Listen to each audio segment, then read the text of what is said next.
So first, I'll go with the career, okay? So since I've been given the topic of career guidance, I want to ask all the students over here, okay, all the young people over here, what do you think is a career?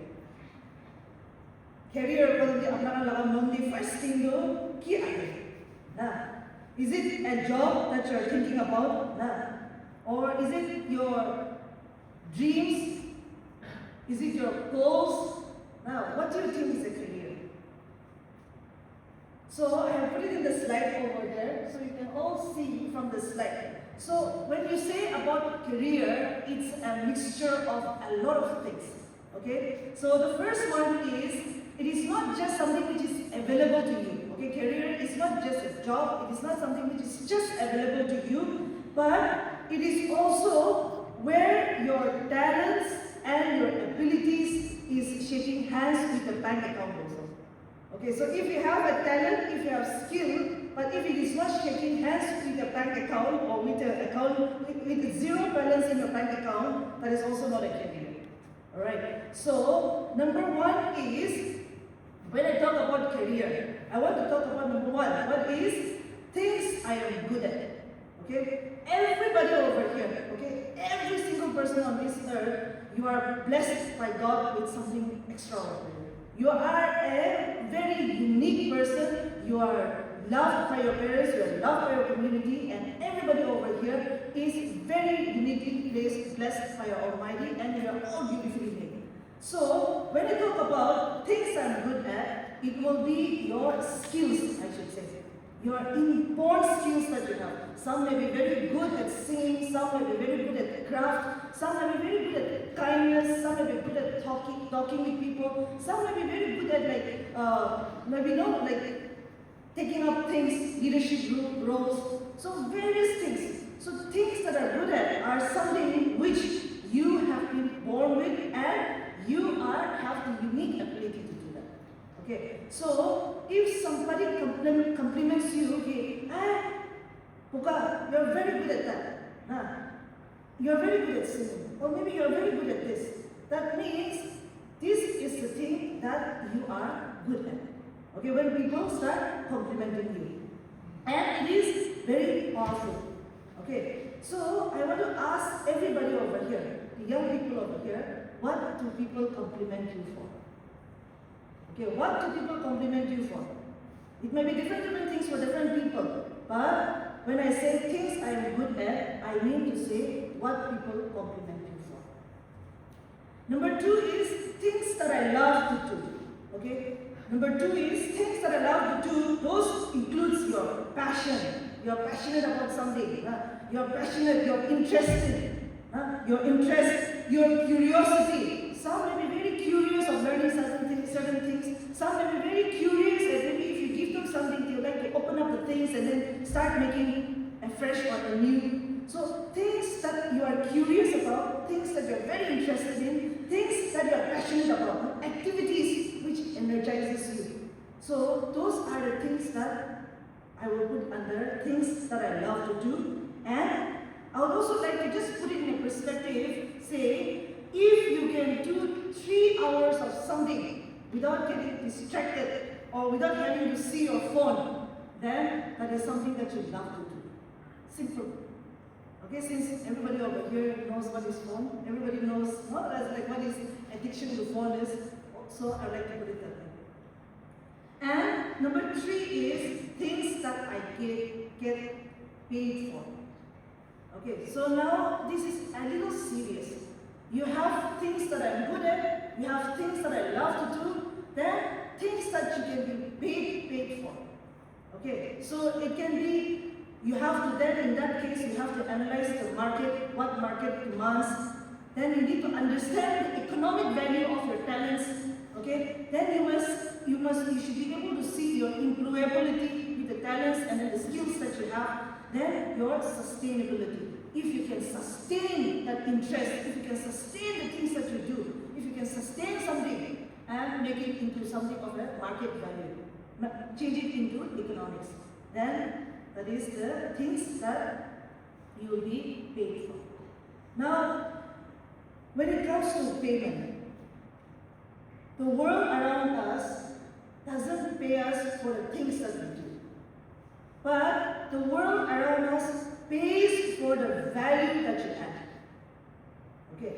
And the world pays if you solve problems in any kind of job, irrespective. And government jobs are also somewhere in the middle where you are given the power and the responsibility of solving societal issues. It is not power, but it is a big responsibility. Now, I have added certain sectors where two things meet. There is a intersection. Okay, so number one is you are good at something, okay, and you are paid for it, okay, but you don't love it. Okay, so that's the circle where it says career ruts live here. You are very good at something, okay, but then you're not getting paid for it. So that is just that it just becomes a hobby, okay, or it becomes if you are working in those kind of things, if you're interested and if you're right now in that phase, then it will feel like punishment for you. Because there's no payment. Another thing is, you are good at something, you love to do something also, okay? But there is no market value in it. This is also a crisis. Now, if you're in that phase, it is where your family is now worrying about you. Mana chocolate tu bhala se, chocolate tu bhala se, boleh bi boleh tu paisa, tu kami nanyo, ada ikut kamai dan okuriyo. Nah, so you have not been able to monetize your talents. So the society starts talking, family starts speaking about your life. Nah, your family is panicking, your parents are panicking.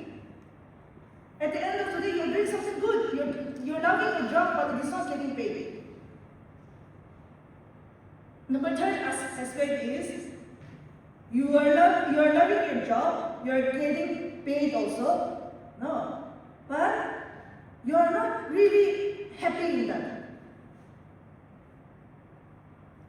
You are not very good at it. You are loving it. You are getting paid also, but you are not very good at it. That is where overconfidence lies. Now you are so confident about your job, you are so confident about things that you are loving it, but you are not very good at it, so people around you are suffering because of it. Because you are not good at it, you are not able to give justice to what you are doing. So when I talk about career is a mix of all those things. Now, when you are talking about your career, you should be able to think about three things very clearly in your mind. Number one is your ability. Number two is your competence. And number three is how do you see yourself in the next 10 years. You should be able to see that. We are all grown-ups over here. We are no longer kids over here. If I see everybody gathered over here, we are all young people, youth. So as a youth, as a young person, it might not be very clear as of now, but you should be able to see yourself in the next 10 years with the talents, with the abilities that you have. And you should be working towards it. So a mixture of all those three components leads you to the career sweet spot. Okay, it's a mixture of all those three. It's not only just one. It's not about things you're good at, it's not only about things that you love, it's not about just money. Okay, but it is a mixture of all those things which will give you a good, fulfilling career. So, I'll go to the next slide, competitive exam preparations, since the topic today is relating to that. Now, when we talk about competitive exams in India, it has a lot of pathways. Okay, it's not just one UPSC preparations, NPSC preparations, NSSC preparations. It's just one of the exams that we have in India. We have a lot of other exams as well, along with the competitive exams, along with the UPSC and NPSC preparations. Now, when I talk about the competitive exams? What I want to tell the young people is, you need to have a clarity of which exam you want to prepare for. Okay. If you're preparing for too many things, it just clutters your mind, and then at the end of the day, it's just chamela and it's confusion for you. I will break down about the different type of exams in the next few slides also. So let me just give you an example. Since we all know phones very thoroughly, if you have 50 apps in your phone, okay, so those 50 apps will drain your memory, it will drain your battery, and then in the next 2 to 3 hours, your phones will just conk out. But if you close all the unnecessary apps, you charge it daily, and you use it wisely, then you will be able to use your phone for a longer period of time. Okay, so this analogy, I want to give it to you as a student. When you're preparing for your exams, the hard work that you put in is using the phone. Okay, the consistency, the hard work, the discipline. Smart planning. I will come to all these topics in my later slides. Smart planning is managing your battery. Which apps to close, which unnecessary things to be deleted from your phone. And your discipline is charging it daily. Okay, so if you can manage that, then you will be able to be on the right track. Now there's so many exams for us. So when we talk about exams, in competitive exams, don't follow because your friend is applying for it. Don't go because your parents are pressurizing for it. Don't go because your people community around you is going for that exam. Various exams require various different abilities from you. So choose an exam wisely which fits your ability. And that is called smart planning. It needs strategy. Everything in life needs a strategy. Okay, you just don't go blindly. It needs a strategy. So the next slide is regarding the major competitive exams in India. Of course, we have a lot of other exams also, but I will go to the major competitive exams which we have in today's context. First thing is the UPSC Civil Services Examinations. UPSC also has a lot of other exams as well. It's not only the civil services. No, it has the Indian Forest Service exams also. It has the NDA exams also. It has the Indian Economic Services also. And it has a lot of other geologies exams also. But I will focus mainly on the UPSC Civil Services Examinations. So in these Civil Services Examinations, it also covers our Nagaland and BSc exams, and SSP exams, those are also related to civil services. So these kind of exams are for students, I should say, who wants to serve the nation, who wants to serve the society through your governance, through policy making, and through your leadership. Okay. Now, why should and who should choose these kind of exams? It is for students who are interested in history, in geography, in polity, in current affairs, and you have an aptitude for reading as well. You can consistently study, intensive study for a long period of time. And also enjoy analyzing social issues. And people with leadership qualities and patience as well. So if your personality trait can match up to this, then you can try for these kind of exams. Because if your personality trait is not coming in this flow, and then you're constantly pressurizing yourself, it will be very stressful for you also at the end of the day. So this preparation, now UPSC, if you want to prepare for UPSC and BSc, all the civil services examinations, you need to develop a very deep reading habit. You need to have a very good reading habit, consistent reading habit. writing practice also. Just reading is not enough. You need to have the writing practice on a daily basis. And you need to have good analytical abilities. If there's a social issue, you need to read and you need to analyze and you need to be able to come up with solutions. And it needs consistent 1 to 3 years of patience and consistent training as well as preparation. So because civil services, it is not just a job, it is a responsibility that you're looking into. Second thing is with engineering and medical entrances. We have all those IIT, JEE mains, then we have the NEET exams and all those kind of exams. For these kind of exams, these are for students who are interested in science, I should say. PCM, physics, chemistry, mathematics, and biology. And if you're somebody who studies or who enjoys studying all those subjects, or if you're interested in innovation, in technology, or research, healthcare, saving people's lives, and you are very interested in understanding the conceptual matter of things, in going to the depth of matters, then you can prosper in this field.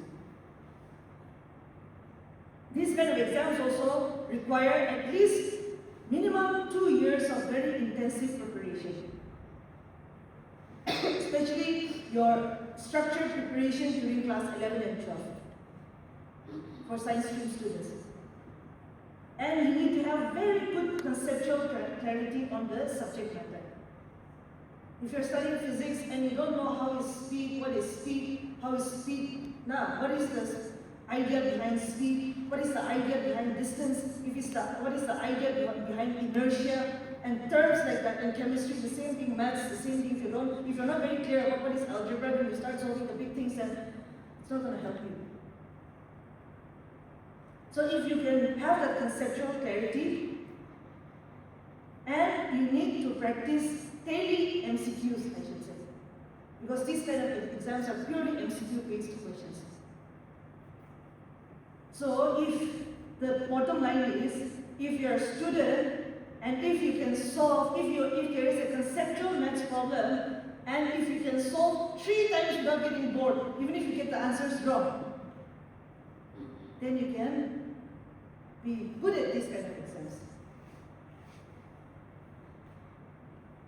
The other thing is with regards to banking exams, SSC exams, these are all very interesting exams that we have. Railways, defense, there is NDA, there is CGS exams, there is CAPF exams.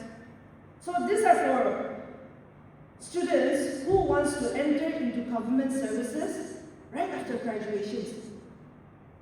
It gives you a very fast mode of entry through these kind of exams. So, as a student who wants to give these kind of exams, you should be very good at aptitude and quantitative analysis. I have tried the question papers for all these kind of things.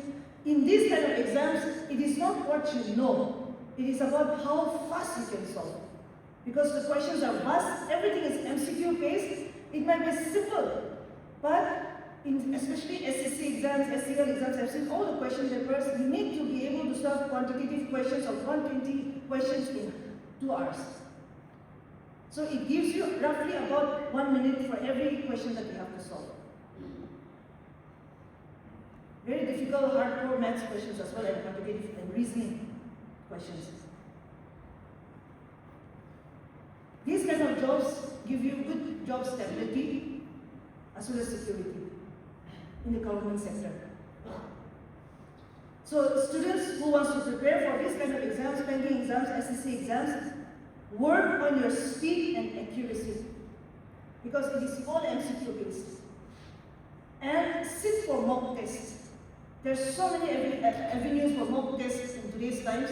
You go to all the online, there are so many online versions also. So sit for those kind of mock tests. You start giving all the mock tests on a regular basis. You should be able to fairly go through these exams without much hassle. The other thing is with regards to law, MBA, NEET, GATE, and there's so many other exams.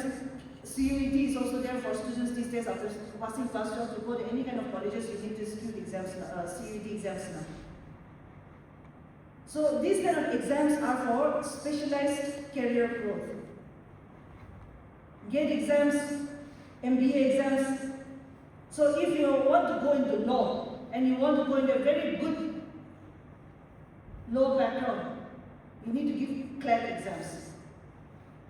And CLAT exams, I should say, in today's times, many of the students, they just say, I want to study law, and then they're studying law, then they end up becoming an advocate.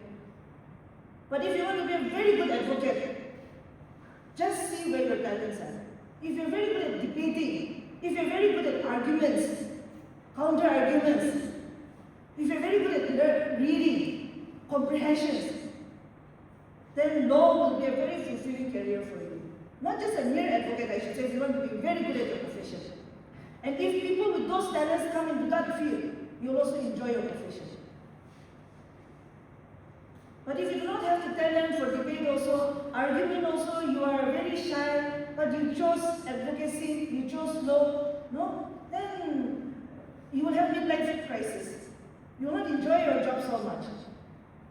You will get the job, maybe you will be an advocate, but you might not be able to enjoy your job so much. Another thing, the next thing is NEET exams. These are for people who love to teach and who wants to enter into the profession of teaching and research. We have GATE exams, which is for engineering students mostly, and then students with all these MSc degrees. If you get through these GATE exams after an MSc degree, then you have avenues for employment in so many other central PSUs, be it ONGC, be it oil, be it NDPC, so many other government sectors, PSUs, central sector companies, they take you basing on these GATE exam results.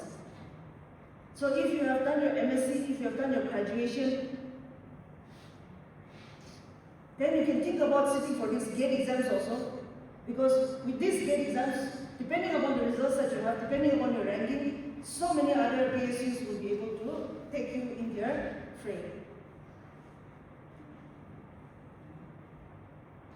The next one is MBA, that you definitely know, for business, career in business and management.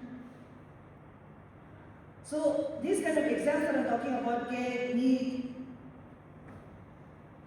CLAT, CAT for MBA, these kind of exams will closely align with your career studies that you have been doing. And it gives you a fulfilling career in the various aspects of the careers that you choose also. So this is just a small gist of the exams that we have. If you go into Nagaland's context, we have the NPSC exams, we have the NSSP exams, we have the different departmental exams, but almost all the exams will test you on this kind of topics also. They are not so different. So choose an exam where you think your strength lies. If you do not have the capability, the aptitude, and the appetite for that exam, you will be just wasting your life, your time, your energy, and it will be very stressful for you also. Because, as I always say, the right exam is not the hardest one, but the right exam is the one which fits you. So, students, if you're preparing for these kind of exams, kindly look into all those aspects before you start for all those preparations. Next slide is regarding understanding the syllabus and the pattern. Okay, I should say the only difference between any student preparing for exam and a successful student preparing for exam is this. Any kind of student will straight away go into the preparation. A smart student, a successful student will go into understanding this slide. If you want to prepare for any exams, if you go straight into preparing for exams, I should say you are quite foolish in doing that. Before you start preparing for any exams, there is a syllabus for all the exams in India. From exam A to exam Z, there is syllabus for all the exams. So, first step, number one, if you're preparing for UPSC exam, civil services exam, if you're preparing for GATE, if you're preparing for NEET, if you're preparing for JEE, whatever the exams, number one thing, download the syllabus. Number one, download the syllabus, the official syllabus. Not from all the random sites that you have from YouTube, no, not from YouTube University, but from the official websites. Download the syllabus. The syllabus is the blueprint of your exam. Okay, study the syllabus line by line very properly. That was the first advice I got before I started preparing for my UPSC exam also, and that is the first advice I'll give to the young students also. Whatever exams that you're preparing, download the syllabus. Read the syllabus very thoroughly. Okay, what the syllabus demands from us. If you do not study the syllabus, you will be studying unnecessary topics. And you will be ignoring important topics. And you will waste time. So, in UPSC, there is one topic which says Indian history after 1857. But if you keep on studying Indian history before 1857, that means you're wasting your time and energy, ancient history, on things which are not relevant for your exam. So, students, if you're preparing for it, download the syllabus. Without the syllabus, you will be like a traveler traveling without a map. Next is check the mark distribution and negative marking. Nowadays, in most of the exams, there are different patterns. Some exams don't have negative marking, some exams have negative marking. So every exam has a pattern. So this checking the mark distribution, there are different sections, there are different marks allocations for the sections, and there is negative marking as well. So when you're studying the syllabus, you study which section carries how many marks. Or is there a penalty for wrong answer? And how much time should I give it to each section? You want to give NS and BSc in July this year, the syllabus has 100 topics and you have just 5 months. How will you prepare yourself accordingly? You have to time it as per the section. If a section carries 100 marks and if a section carries 20 marks, you are wasting your major time in preparing for the 20 marks and then you are not preparing for the 100 marks, and it will be suicide for you. So study those sections very properly and prepare it accordingly. Time your preparation accordingly. And when I say negative marking, if it's an exam with negative marking, don't try to guess answers.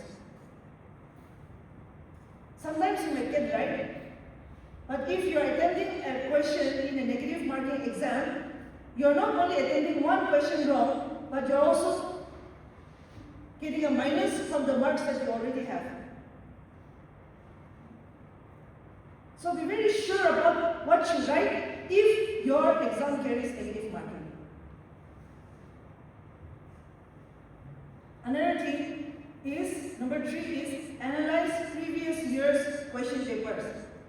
Very important. The most powerful tool of examination. Analyzing previous year's question papers. At least analyze it for the last 5 years, I should say. Before I started preparing for my exams, I analyzed 5 years question papers from 2010 till 2015. Why I analyze that? Because when I'm preparing, I should know what the examiner wants from me also. Different examiners, different examinations wants different things from us. If I don't know the examiner's mind, how will I prepare myself? And if you study the pattern for the last 5 years, you will get a very clear idea of what an exam demands of you. Not for very long, 10 years is also too much. 5 years, if you can study this question paper pattern, first time it might seem very overwhelming to you because you are not into the preparation mode. But if you study those questions and once you start preparing, you will know how to prepare for your exam. You will know which are the repeated topics. You will also understand what kind of questions, how the questions are framed. You will know the pattern of changes also over the years, and you will be able to properly analyze the examiner's viewpoint. You will be able to know UPSC mindset. You will be able to know NBSC's mindset. You will be able to know GATE's mindset, NEET's mindset, JEE's mindset. Because these kind of exams are put so that they will analyze you for the career ahead of you. It is not just random questions that they are putting ahead of you. So, when you analyze these question papers, just try to make a list of that. Because if the examiner is asking about inflation for the last 5 years, then suddenly they will not ask about dinosaurs to you. Now, if they are asking about women empowerment, they will not suddenly ask about something very patriarchal to you. So these kind of things you should be able to analyze from the question papers, and you will get that only if you study the question papers thoroughly, at least once or twice before studying, and once you start preparing for your exams in the middle, just go through some of the previous question papers. Or once you finish a topic, try to go through the question papers again, so as to know how you should prepare for the exam, or how you should be able to focus. And I've already covered that in the previous also, identifying the high weightage topics. Very important. You need to study everything. Okay, everything. What is there in the syllabus? Important. But topics which has high weightage points, you need to revise intensely. Revision is very important. There is a concept called forgetting curve. Okay, so the forgetting curve says you read something today, in the next 24 hours, in the next 1 week, you will not be able to remember even 70% of what you read today. That is called the forgetting curve. In 3 months, you will be able to retain only 10% or 20% of what you read today. So success in a competitive exam is not about reading everything. It is about able to retaining this and producing it in the question papers. So, revise it. Instead of reading 10 books, 10 random books, read 2 good books with 5 times revision. It will be the same thing. Revision of 2 books 5 times will give you more better results than reading 10 books without revision. This saves your time. This increases your efficiency in exams. You ask any successful candidate in any kind of exam, they'll always say revision is must. Revise it after 1 week, revise it after 30 days, revise it after 60 days. Now revision, I will come to that also a little later. I'm not talking about the whole book revision. I'll tell you about what to revise also, and how to go about revising. So when I talk about this slide, okay, say you're a football player, the games of the football, the pattern of how to score, and what you need to put in to score is given by this framework. Your syllabus, your question papers, and your revisions. Because even if you keep on scoring, if it's offside every time, then you're foolish. Because you have not studied the game, the rules of the game. You need to know the rules. You need to know what is required of you. So, that is it. Next slide is regards to study plan and time frame. Many people, when I go for all this kind of talks and everything, they ask me, how long have you prepared? How much time have you prepared when you're preparing for UPSC exams and time span and all those kind of things? But I say, time is not very important. I say, planning is very important. You have a goal, you want to crack UPSC exam, you want to crack NPSC exam, you want to crack some exam. That goal is 10 months ahead of you, 1 year ahead of you, 2 years ahead of you. How you plan, how you strategize is very important. You start early in the sense for GATE exams, for all these exams, you start at least 2 years early, class 11 and 12, it's must. Because it needs consistency, it needs revision, you need to clear concepts. Same thing goes with UPSC as well. 1 to 3 years minimum.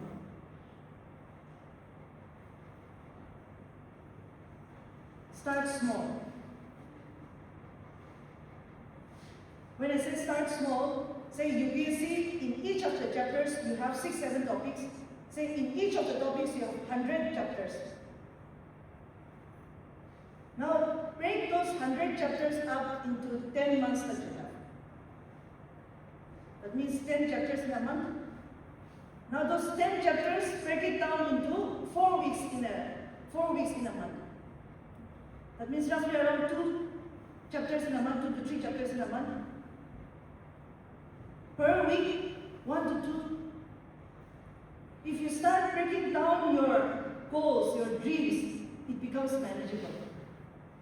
But if you just say, oh, the syllabus so itu tos main na, say, itu chapter 1 bisa, say, kini ka puri guna, kini ka una ina, kita bin mo.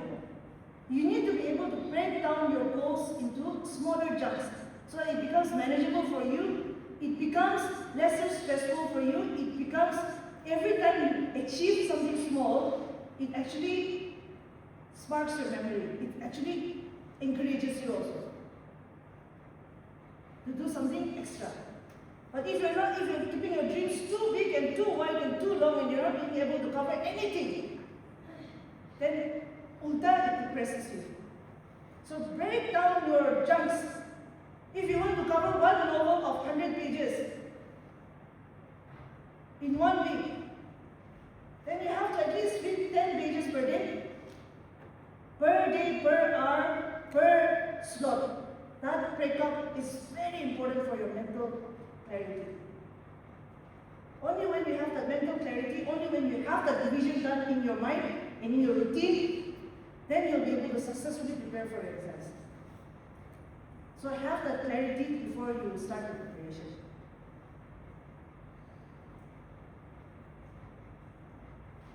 Well, I've already covered the weekly revisions, which are very essential for you.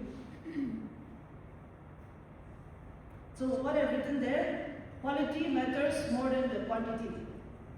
Even if you study for 12 hours, but you keep on watching your phone every 5 minutes, then that is just study, is just decoration for you. But if you can study at least 4 hours and then maybe just rest for another 2-3 hours, what does it matter? But if you study those 4 hours consistently, the quality of your learning, the quality of your reading is so good that it beats the quantity. So focus on the quantity, not the quality. If you're a student going to school on a daily basis, maybe preparing for those exams might require that you have to study at least 3 to 4 hours. Just focus for that exam. If you're an NPSC, UPSC aspirant, depends on the time that you have. But we used to prepare for at least minimum of 8 hours in a day, 8 to 10 hours. That is minimum. Break it up into smaller timings, morning shift, pre-lunch, after lunch. And you need to choose your topics also accordingly. Because after lunch, everybody feels drowsy. And if you keep all your intensive reading subjects after lunch, you anyways doze off. But if you keep after lunch your maths, something which you have to practice. Now you're writing exercises, you're solving of MCQs, test question papers. Then it will be more effective for you. You wake up early in the morning and you start practicing maths. It's good. I'm not saying it differs from person to person. But I always used to keep all those practice sessions after my lunch. Because, as we all know, it is biology also. We cannot fight our body. So you need to give all those intensive reading papers, either when you're very fresh, if you're an early bird, if you feel that your nighttime timings are better, then you can keep them when you can focus properly, when you want to clear your concepts.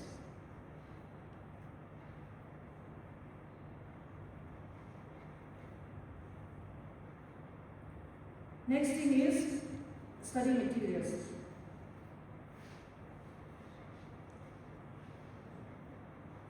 For different exams, there are different study materials. For UPSC and BSc, it's a must. You need to at least read class 6, starting from class 6. Your basics needs to be very clear. I think it goes for all the exams, irrespective. Your basics needs to be very clear. You cannot compromise on your conceptual points. So when I started preparing for my exams, I read from class 6 all the books again till class 12 before I went on to the preparation of other subjects. And in any kind of exam, definitely you need to clear your concepts. Because without clearing the concepts, if you start preparing, it is just too much for you. You will end up memorizing things when you don't understand concepts. And memorizing is the worst enemy when you're preparing for big exams. Because you cannot retain it.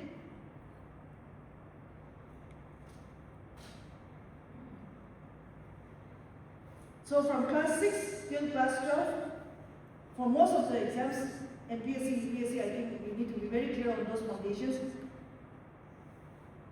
And beyond that, depending on the choice of subjects that you're making, you need to have some basic concept books.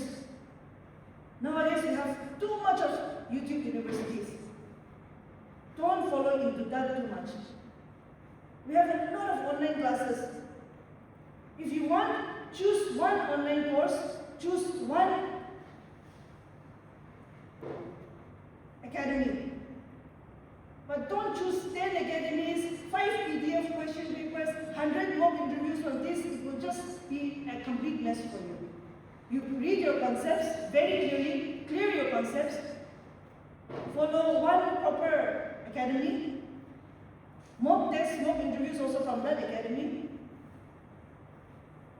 Then it will help you in your preparation. But if you follow too many things, it will just confuse you. Ultimately, if you just end up buying all the materials that is there in the market, that is not preparation, you're just shopping. You will not end up reading half of the books also, I'm telling you. I can give you 110% guarantee. If you want to really prepare well, as like 2 to 3 basic books, plus a proper study plan is enough for you. And to keep on updating yourself. So as I said, use coaching materials wisely. Don't follow too many coaching institutions. Follow one proper coaching institution and rest with that. Or if there's one coaching institute which is good at quality or which is good at economy, you can follow that for that, and then you can follow one for the rest. But not all for all the topics. And take regular mock tests.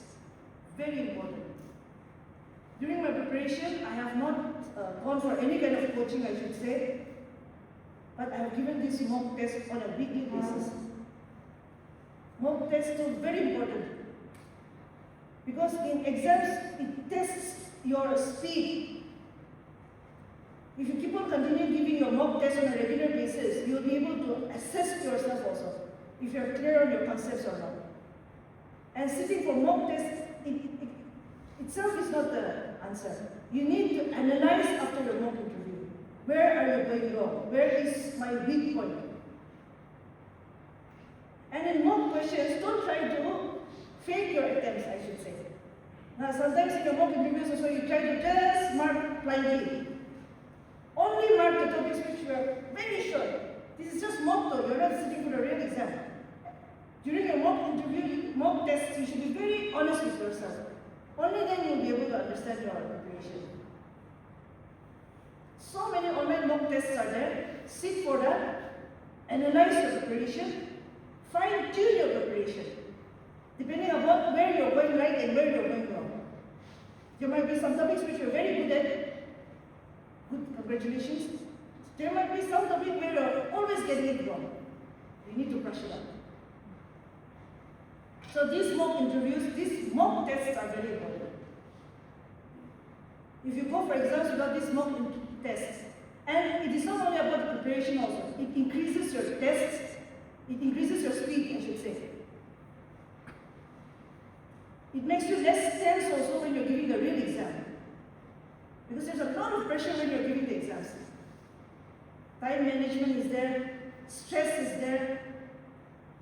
So with all the stress, you might feel sick also, butterflies in the stomach. So lots of things are there when it comes to giving exams and competitive exams, and then when you're preparing for all those kind of things. But if you keep on sitting for these mock exams, slowly and slowly you will also feel your capacity, you will strengthen your mind.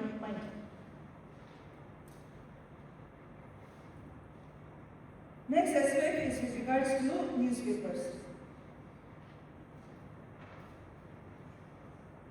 Read a newspaper daily if you are sitting for any kind of exams. Okay, newspaper.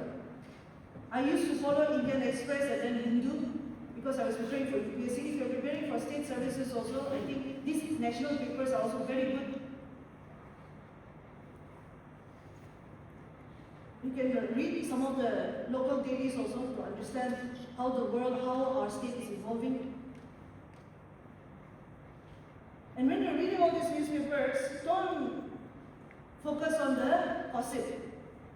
Kali Aliapan to Tati Jaishe, Ranbir Kapoor Tati Jayase. Those are not important. Who is getting married to whom? Who is partying where? Who is doing this and that? That is not important. If a topic is not gonna lead to national agenda in the next 1 or 2 years, that topic is not important. But focus on social issues, on national issues, international issues, polity issues. Issue-based. Okay, issue-based, not celebrity, not political drama. Only the issue-based. In the last 1 or 2 days, we have been listening a lot about AI. AI Summit. Karpotia University, the dog, and then all those Chinese dog, blah blah blah, getting all those things in into India for the AI Summit. No, that Karpotia wala dog, leave it. That is just political gimmick. But what is important? India is having an AI Summit. Emerging technology. It is very important when it comes to science and technology topic in your syllabus. You should be able to relate that to your syllabus, the topics. Ethical questions. Will AI be able to replace human beings? Will AI lead to job insecurity for a lot of young people?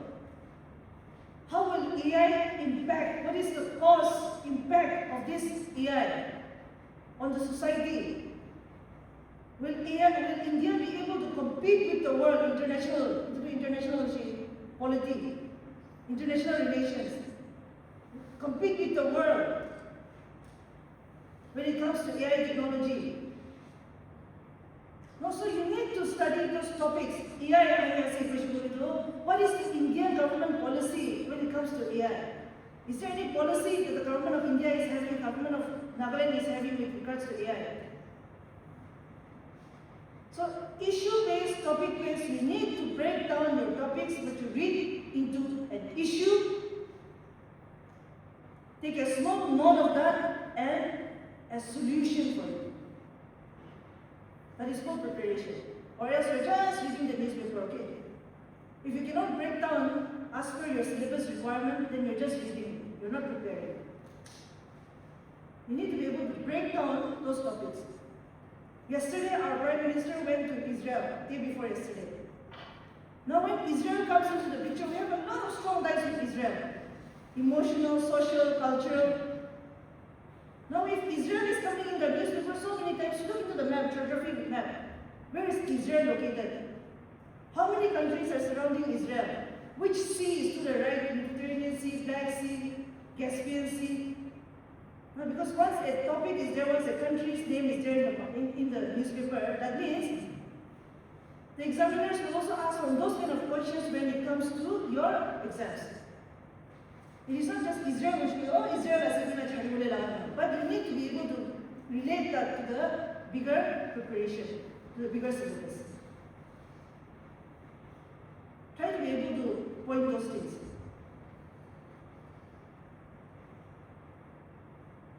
And read one or two very important editorials. In Hindu, follow Privi, Indian Express, follow Privi, Dusra Topic, follow Privi, ikun hoy. But editorial to Privi, Purigina, I'm not just saying you read the editorial. Editorial is very important because it gives you a different perspective about issues. And in editorial, only the issues which are hotly discussed are covered. But I read the editorial for one reason, no, for two reasons I should say. One is to give me a structure in my writing. Okay? Because different editors, different writers follow different structures.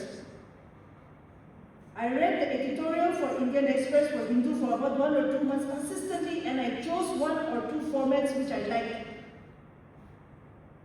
And I tried to frame my essays and answers as per that format. Because once you have a clarity of how to present your answers, your presentation becomes easier, it's easier to score marks. Because different editors, some editors will start with a big punchline, some editors will start with statistics, some editors will start with the question, answer formats. So different editors have different ways of analyzing the topic and answering or giving the solutions to those topics. So as a student, if you're preparing for those exams, you need to read the editorials from that point of view only. And if you keep on reading the editorials, it will also improve your language. And it will also give you good punchlines also to present yourself. Indian polity, sustainable development, women empowerment, not those good words which are required when you're writing answers. Not just random words, not just bazaar language, but language which, as a policy maker, you are required to know and you are required to prepare for.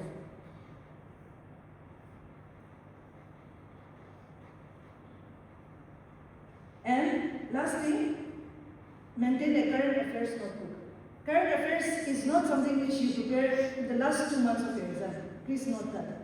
It is a daily happening, it is a daily evolving issue. If you read your current affairs only 1 week before the exam, then you're sure to fail in your current affairs. So when I say read your newspaper daily, read at least for 30 to 45 minutes, 45 minutes to 1 hour, don't spend more than that. Don't spend more than that. You go through the issues because in the newspaper, many of the things are rubbish. 1 or 2 topics are important for you. Pick up those topics, make a small note, a notebook. Is very important, and note down. Topic, cause, present issues, solution. Just 2-3 pointers for each of the topic. How you frame your answers, because UPSC won't give you 10-20 pages to write one answer. It will give you just 1.5 page to write every answer, or 1 page to write your answers. In that 1 page, you need to put as many things that you know. And when it comes to revision, you're revising these notes, not the book. You're revising these notes, not the book. If you're revising the books, the whole book, then something is seriously going wrong with your preparation. The next thing is how to read the editorial effectively. covered that a little bit in the previous thing also. The key issues you need to identify, the background, note the arguments for and against. As a government servant, as you are planning to enter an exam, they are not asking for a violent revolutionary to enter the government service. But they are asking for a person, or they are looking for an officer who will have the patience, the magnanimity to understand situations and be able to maneuver those situations and come up with solutions in the same phase. The government will give us policies. Now, child-driven policy, Swachh Bharat policy, ultimately who is going to implement? The government officials. As a government official, you are implementing it. Implementing it in Delhi will not be the same as implementing in Nagaland.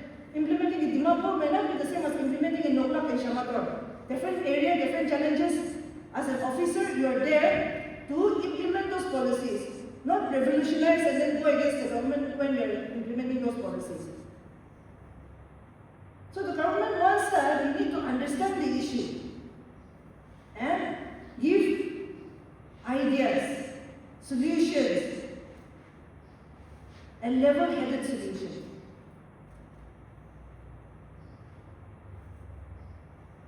And as I mentioned, 5-6 point summary, collect good phrases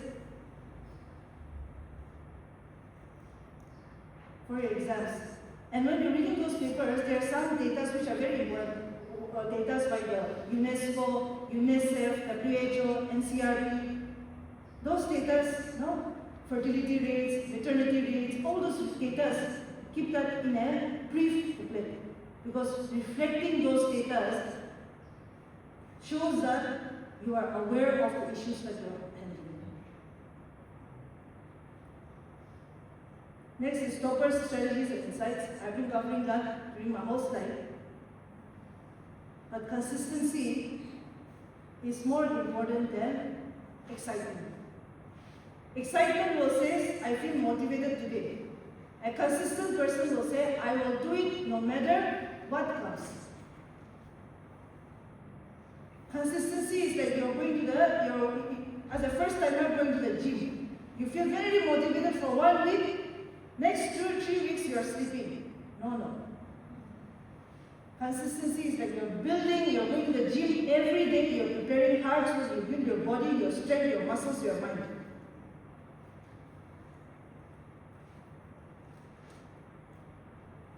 Regular answer writing practice, mock test and self-analysis, and strong revision strategy. If you're not consistent, if you're just trying to do one thing, then tomorrow you're doing another thing. It is like you're digging a well every 50 feet, just 10 feet, and you're competing against somebody who is digging a well 50 feet and getting water. So your insight is more important than your knowing of the subject. Interview is also there. I'll just rush you through this. In interview, people, what they want from you is your honesty. And they're checking for your personality. Be honest with your answers. Don't try to fake answers. If you don't know answer, you can tell them respectfully that I'm sorry, I don't know the answers, or maybe I'm sorry, I'll try to read up on those topics. But don't fake your answers. Because those interviewers, at the end of the day, they want to know your personality, not your knowledge of things also. Of course, you cannot go completely wrong. If you say the capital of Nagaland is Dimapur, then that will be also very factually wrong. That shows that you are not aware of the whole perspective of things. You cannot be completely wrong on certain facts. But you should be able to present your answers clearly, not hi-fi English also. But there should be a clarity of thought in your answering the questions. Step A, what is the examiner asking from you? You should be able to break down the question and answer the how, why, and the solution for those questions. Very simple, just 3 points. How, the cause, why is it happening like that, and how to address the issue. 3 points you remember, any kind of interview question will be settled. stay updated on mock interviews. Practice mock interviews. When I went for my interview, I remember sitting in front of a mirror because everybody says sit in front of a mirror and then start questioning yourself. I did the same thing for myself. It helps, actually. Because when you sit and then when you answer yourself, you know how you are sitting, your posture, your composure. No? Nowadays, we have a lot of mock interview boards also. You can go and sit with them. During our time, there was not much of an avenue for all those kind of things, but you sit in front of the mirror, you see how you answer yourself. Sometimes you might be very fast, maybe because of the stress that you're facing. So try to slow down if the examiner says, or if the interview board says that you're going too fast. Slow down a little bit. No, because if you're going too fast, then there's no clarity to your thoughts also.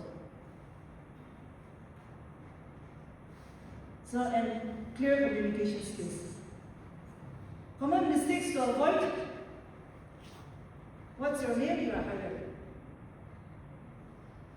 So common mistakes is people doing is ignoring the syllabus, no mock test practices, random study without any pay, and ignoring health and sleep. Very important. At least 15 to 30 minutes of exercise, any physical exercise. Even if you're preparing for the worst of examination, the most difficult of examination, your health matters. Without a sound health, you will not be able to present yourself well in any of the examinations. Your health really matters. Take care of your health. That's the foundation. Health is wealth. And sleep. Even if your exam is tomorrow at 10 a.m., at least try to sleep for 5 hours minimum. And you go to the exam. Because if you don't sleep properly, your mind gets jumbled up.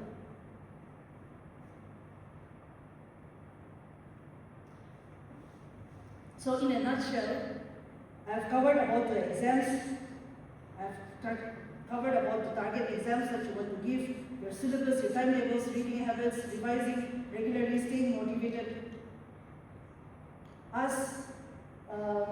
Who was this famous person? Thomas Edison. Now Thomas Edison, the famous inventor who invented the tube, not the tube light, but the now light, I should say, the light bulbs. Okay, so he says, success or genius is just 1% inspiration and 99% perspiration. Okay, there's a lot of hard work which goes into any kind of success, if you want to be successful in anything.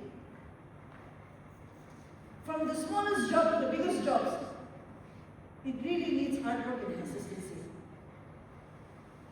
Without consistency, you're going nowhere. Young people over here, you have the access of the world in your hands, in your fingertips. Don't waste your time using phone needlessly and uselessly. Try to learn something good out of it. Update yourself with things which are important, not just play games, not just posting in Instagrams. We talk about AI, we talk about skills. But at the end of the day, AI will not replace you. The unknown thing will not replace you. But a skilled person, an AI skilled person, we talk about AI. But AI will never be able to replace you. But a person who is skilled in AI will definitely replace you. You will be a student. But a student who is more hardworking will replace definitely you. So it is the level of competitions that we have in today's time. Look at the amount of exams that we have, the competitions that we have. For one job, at least a minimum of 1 lakh persons are applying, even for UPSC and NPSC exams. Every job has 1,000 to 10,000 applicants in any kind of government jobs or any kind of jobs in today's time. So you are preparing, you are competing with somebody who is preparing harder or who is more skilled than you. You need to upgrade and update yourself. And ultimately, I would like to talk about prayers also. It is a very important component of our daily lives. And I want to encourage the young persons to consistently pray. Prayer is not weakness, it is just an alignment of your dreams and your goals. Prayer definitely strengthens a person who works hard. I can say from my experience, what I am today was a prayer for me once. And I'm sure young people over here, you have the prayers in your heart. Your families are praying for you.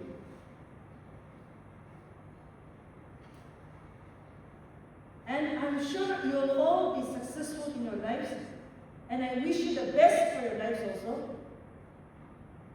And I want everybody over here, young persons over here, when you become successful, to say that, not to say that I was lucky, but to say that I have prepared, I have worked hard, I have worked consistently, and I have prayed.